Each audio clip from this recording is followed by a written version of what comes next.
C'est sur un parcours modifié à cause des travaux sur le remblai des Sables d'Olonne et de ceux engendrés par la tempête Xynthia que se sont élancés 1055 coureurs à l'assaut du semi-marathon des Olonnes. Très vite, un groupe de tête se détache emmené par le vainqueur de l'édition précédente, Ruben Ndongo. Petit à petit, les écarts continuent de se creuser et 2 hommes se présentent en tête. Ils vont donc s'expliquer au sprint.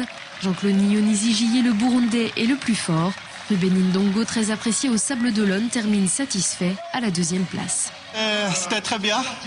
Il fait un peu chaud avec le vent, mais pour un athlète de haut niveau, il faut toujours être prêt, il faut s'adapter à tous les temps.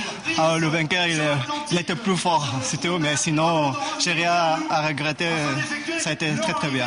Ruben a un très très bon esprit et il est dans la lignée de ce qu'est les légionnaires, parce que c'est de la Légion, et on apprécie beaucoup sa participation, même s'il n'a pas gagné. On est très content qu'il soit venu participer et se défendre son titre.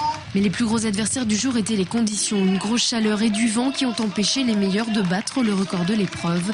1 h 4 minutes et 34 secondes établi en 2007 par Brahim Lalafi. Le vainqueur de cette édition 2010 s'est imposé en 1 h 6 minutes et 9 secondes, près de 4 minutes moins bien que son record personnel. Cette course c'est difficile parce qu'aujourd'hui c'est très très chaud. Même il y a des concurrents très fortes. Quand il est très chaud, il ne peut pas battre le record. À la 3e place, on retrouve Fouad Lariouche, champion de France du 10 000 mètres, venu se mesurer au semi-marathonien.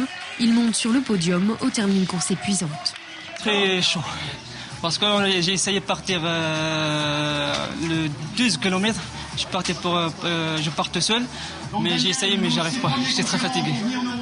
Le premier Vendéen Esclave Guingamp du Jogging Club Sablé termine en 1 h et 16 minutes. La première féminine, la Russe, Maria Fedoseva, termine elle en 1 h et 23 minutes, suivie d'une autre licenciée du Jogging Club Sablé, Raja Ejafani, au prix de nombreux efforts sur cette chaude édition. Marquée par les abandons, 889 concurrents ont franchi la ligne d'arrivée. Un peu plus de 180 d'entre eux se sont arrêtés avant.